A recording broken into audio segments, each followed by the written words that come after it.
Hello दोस्तों, स्वागत है आप सभी के एक नई वीडियो में। आज जो हम टॉपिक करने जा रहे हैं उसका नाम है कल्चर मीडिया और ये इसका पार्ट 2 है। तो अगर आपने अभी तक पार्ट 1 नहीं देखा है तो वो पहले ज़रूर देखें। तो हम स्टार्ट करते हैं टॉपिक को। फर्स्ट जो हम इसमें कवर करेंगे वो है hydrogen sulphide production test. Principle क्या है इसका? To determine whether hydrogen sulphide has been liberated by enzymatic action from sulphur containing amino acid producing a visible black colour reaction. तो क्या होता है इसमें, हाइड्रोजन सल्फाइड गैस जो होती है वो निकलती है किस में से? सल्फर कंटेनिंग अमाइनो एसिड्स में से। तो उससे क्या करता है, हमारा ब्लैक कलर का रिएक्शन होता है। तो होता है कैसे है, जब H2S निकलती है उसमें हम क्या करते हैं, लेड एसीटेट पेपर रखते हैं जो चेंज होता है CH3COOH में और लेड सल्फाइड बनाता है जो ब्लैक कलर का होता है। तो इसमें होता क्या है, सबसे पहले हम मीडिया लेते हैं, उसमें टेस्ट ऑर्गेनिज्म डालेंगे 37 डिग्री सेल्सियस पे 24 आवर्स के लिए उसे इंक्यूबेट करेंगे। तो उसके बाद क्या होगा, अगर ब्लैकनिंग होगी तो मतलब H2S प्रोड्यूस हो रहा है, और अगर कोई भी कलर चेंज नहीं हो रहा है तो मतलब H2S प्रोड्यूस नहीं हो रहा है। तो ऐसे कौन कौन से बैक्टीरिया हैं जो H2S पॉजिटिव देते हैं? वो है प्रोटियस मिराबिलिस और साल्मोनेला। साल्मोनेला में एक एक्सेप्शन होता है जो साल्मोनेला पैराटाइफी होता है। तो H2S नेगेटिव कौन कौन से बैक्टीरिया होते हैं? इकोलाई और साल्मोनेला पैराटाइफी ए। नेक्स्ट जो टेस्ट है वो है nitrate reduction test.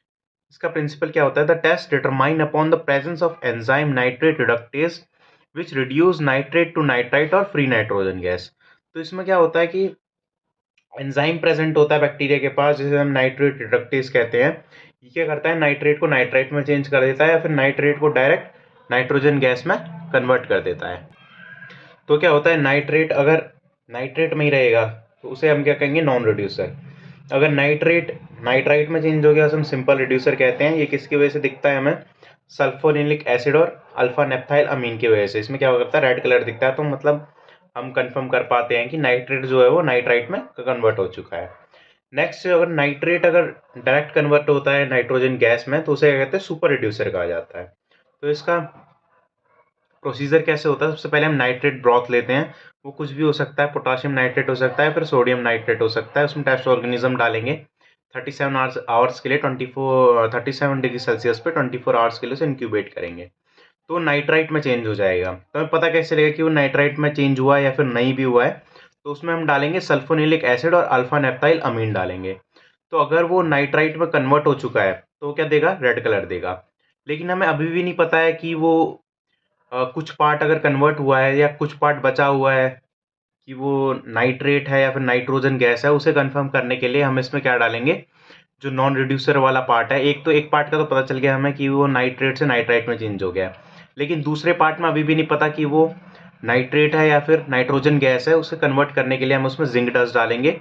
Zinc dust डालते ही अगर वो नाइट्रोजन गैस प्रोड्यूस करने लग गया है तो मतलब जो क्या है, वो सुपर रिड्यूसर है जो नाइट्रेट से सीधा नाइट्रोजन गैस में कन्वर्ट कर रहा है। और अगर वो नाइट्रेट का नाइट्रेट में ही रहा है तो मतलब वो नॉन रिड्यूसर है। तो पता कैसे चलेगा? नाइट्रोजन रिडक्शन पॉजिटिव टेस्ट जो देंगे वो जितने भी एंटेरोबैक्टीरियसी वाले मेंबर्स होते हैं वो सारे देते हैं, और नाइट्रेट रिडक्शन नेगेटिव टेस्ट जो होता है वो हीमोफिलस डुकेराई देता है। नेक्स्ट टेस्ट है ट्रिपल शुगर आयरन टेस्ट। इसका प्रिंसिपल क्या होता है? TSI agar is used to determine whether a gram negative bacilli utilize glucose, lactose or sucrose fermentatively and form hydrogen sulfide gas। तो TSI शुगर आयरन टेस्ट क्या होता है? इसमें हम TSI agar लेते हैं। उससे क्या हमें पता चलता है कि जो ग्राम नेगेटिव बेसिलाई है वो यूटिलाइज कर पा रहा है ग्लूकोज, लैक्टोज और सुक्रोज को, और H2S गैस प्रोड्यूस कर पा रहा है फिर नहीं कर पा रहा है। मीडिया क्या होता है? ट्रिपल शुगर आयरन मीडिया होता है, और ये कंटेन क्या करता है? 10 पार्ट इसमें लैक्टोज होता है, 10 पार्ट सुक्रोज होता है और 1 पार्ट ग्लूकोज होता है और पेप्टोन होता है। फिनोलरेंड और फेरस सल्फेट जो होते हैं वो इंडिकेटर की तरह काम करते हैं कि अगर एसिडिफिकेशन हो रहा है तो उसका कलर चेंज होता है और H2S फॉर्मेशन भी होता है इसमें। अब प्रोसीजर क्या है? इसका प्रोसीजर देखते हैं।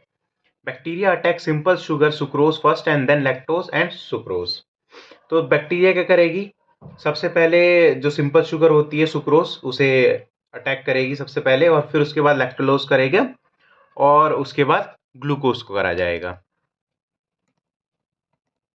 नेक्स्ट क्या करते हैं, फिर हम टेस्ट देखते हैं कि जो टेस्ट है उसे दोबारा देखते हैं कि 18 से 24 आवर में टेस्ट को देखा जाता है, 18 घंटे से पहले नहीं देखा जाता। अगर हम 18 घंटे से पहले देखेंगे तो ग्लूकोज जो होता है, the glucose produce sufficient acid to make both slant and butt yellow.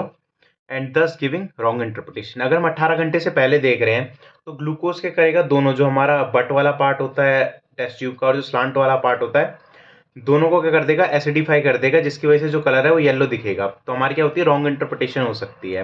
तो इसलिए हम कब देखते हैं टेस्ट को, 18 से 24 घंटे के बाद देखते हैं। The glucose concentration is depleted in the slant and but. तो जो ग्लूकोज की कंसंट्रेशन होती है वो कम हो जाती है धीरे धीरे स्लांट और बट में। The organism became oxidative degradation of peptone present in the slant, resulting in alkaline byproduct which change the indicator to red। तो क्या होगा, धीरे धीरे जब ग्लूकोज की कंसेंट्रेशन कम होगी तो मतलब हमारा जो एसिड वाला पार्ट है वो भी धीरे धीरे कम होगा, तो अल्कलाइन पार्ट बढ़ने लगेगा, जिसकी वजह से जो क्या होगा, इंडिकेटर की वजह से जो कलर है वो रेड में चेंज होने लगेगा।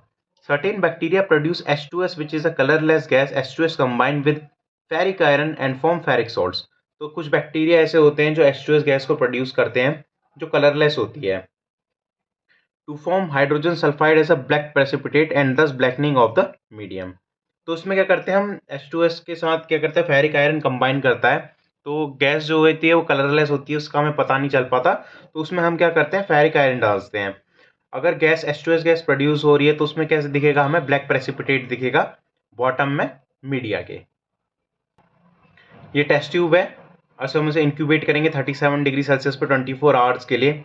अगर बबल्स प्रोड्यूस हो रहे हैं तो इसका मतलब क्या है कि H2S गैस प्रोड्यूस हो रही है। अगर लैक्टोज फर्मेंटर है, मतलब जो सबसे पहले फर्मेंट हो चुका है, उसमें क्या होता है, कार्बोहाइड्रेट सारे फर्मेंट हो चुके हैं, तो वो दिख सकता है हमें।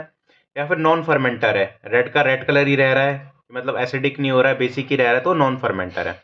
या फिर 37 से 24 आवर के बाद पहले जितना भी हमारा सुक्रोज था वो कंज्यूम हो चुका है, उसके बाद जो उसका कंसंट्रेशन है वो धीरे धीरे कम हो गई है, और फिर क्या हो रहा है, जो हमारा स्लांट वाला पार्ट है वो रेड हो जा रहा है एल्कलाइन की वजह से और इंडिकेटर की वजह से। तो ये क्या होता है, हमारा नॉन लैक्टोज फर्मेंटर होते हैं।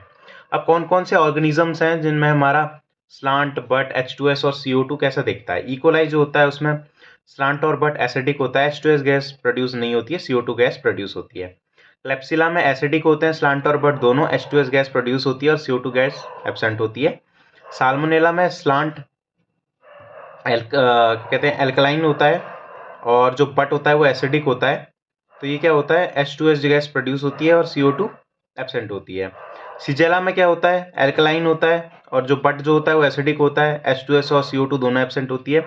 स्यूडोमोनास में दोनों एल्कलाइन होते हैं स्लांट और बट, और H2S और CO2 गैस भी एब्सेंट होती है।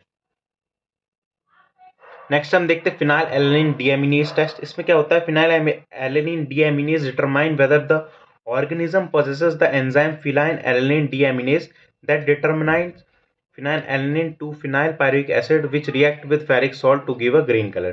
तो इसमें क्या होता है, जो बैक्टीरिया के पास एंजाइम प्रेजेंट होता है फिनाइल एलेनिन डीएमिनेज, उसमें क्या करता है, जो हमारा फिनाइल एलेनिन होता है वो phenyl aniline phenyl pyruvic acid में चेंज हो जाता है। यह हमें पता किससे चलता है, जब हम उसमें फेरिक सॉल्ट डालते हैं तो हमें ग्रीन कलर का दिखता है। तो जब हम अगार अगार लेते हैं जो फिनाइल एलानिन कंटेन कर रहा है, उसे 37 डिग्री सेल्सियस पर 24 आवर्स के लिए इंक्यूबेट करते हैं। अगर पॉजिटिव होगा तो ग्रीन कलर देगा, अगर नेगेटिव होगा तो कलरलेस रहेगा।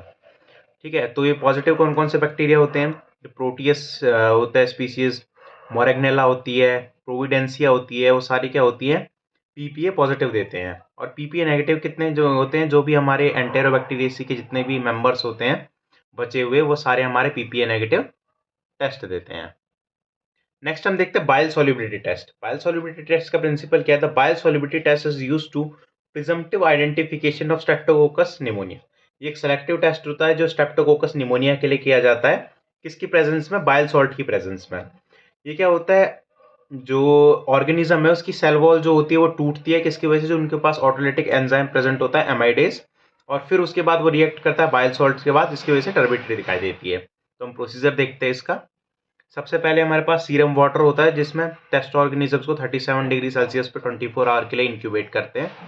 तो क्या दिखाई देता है, फिर जो हमारा अगार होता है या जो सीरम वाटर होता है वो टर्बिड हो जाता है, मतलब धुंधला हो जाता है। फिर उसमें हम 0.5 ml बाइल सॉल्ट ऐड करते हैं, 5 मिनट के लिए उसे शेक करते हैं। अगर बाइल सॉल्युबिलिटी प्रेजेंट होती है, मतलब बाइल सॉल्युबिलिटी प्रेजेंट है, मतलब स्ट्रेप्टोकोकस निमोनिया प्रेजेंट है, तो टर्बिडिटी डिसअपियर हो जाती है।